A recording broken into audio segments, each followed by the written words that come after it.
સુરત જિલ્લાના ઓલપાડ તાલુકાના વડોલી ગામ ખાતે મોટી સંખ્યામાં ખેડૂતો ટ્રેક્ટર અને વાહન સાથે ભેગા થયા. પાવર ગ્રીડની વીજ લાઇનના વિરોધમાં ગાંધીનગર ખાતે યોજાનાર રાજ્ય સ્તરીય ખેડૂત સંમેલનમાં જોડાવા માટે ખેડૂત અધિકાર યાત્રા સ્વરૂપે રવાના થયા. ખેડૂતોના જણાવ્યા મુજબ પાવર ગ્રીડની ટાવર લાઇનથી ખેતીની જમીનને નુકસાન થઈ રહ્યું છે અને ખેડૂતોના હિતોને અસર પહોંચી રહી છે. આ મુદ્દે સરકાર સુધી પોતાની માંગણીઓ પહોંચાડવા માટે સમગ્ર ગુજરાતના ખેડૂતો ગાંધીનગર ખાતે એકત્રિત થવાના છે. સુરત જિલ્લામાંથી અંદાજે 65 ટ્રેક્ટર અને 100 જેટલી કારમાં ખેડૂતો ગાંધીનગર જવા માટે રવાના થયા હતા. યાત્રા દરમિયાન ટાવર લાઇન રદ કરો, ખેડૂત જિંદાબાદ અને ખેડૂતો પર દમન બંધ કરો જેવા સૂત્રોચ્ચાર સાથે ખેડૂતમાં ભારે ઉત્સાહ જોવા મળ્યો. આ ખેડૂત અધિકાર યાત્રામાં મોટી સંખ્યામાં ખેડૂત આગેવાન અને ખેડૂતો જોડાયા હતા. પરિમલ પટેલ, સુરત જિલ્લા ખેડૂત સમાજ પ્રમુખ છું. આવતીકાલે એટલે કે 15 જૂને અમદાવાદના Shantipura circle SP ring road પરથી ગાંધીનગર મુકામે એક વિશાળ ટ્રેક્ટર રેલીનું આયોજન કરેલ છે. એ રેલીમાં 1111 ટ્રેક્ટરો ભાગ લેશે.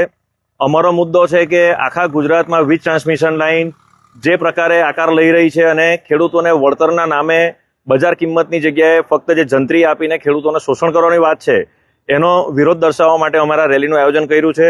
અલગ અલગ જિલ્લામાં છેલ્લા 2-3 વર્ષથી આ મુવમેન્ટ્સ ચાલે છે, પરંતુ કોઈ ધ્યાન પર લેતું નથી. સરકારે આનું કોઈ રિએક્શન આપ્યું નથી અને એ જ પ્રમાણે જે 3 વર્ષ પહેલા જે પરિસ્થિતિ હતી એ જ પ્રમાણે આજે પણ સરકાર વર્તી રહી છે, જે તે કંપનીઓ વર્તી રહી છે અને ખેડૂતોને જંત્રીના હિસાબે જે વળતર આપવાની વાત છે એનો વિરોધ અમે આ દર્શાવી રહ્યા છે. અને સુરત જિલ્લામાંથી ઓછામાં ઓછી 100 કાર્સ અને ઓછામાં ઓછા 65 ટ્રેક્ટર આ રેલીના સમર્થનમાં ભાગ લેવા જઈ રહ્યા છે.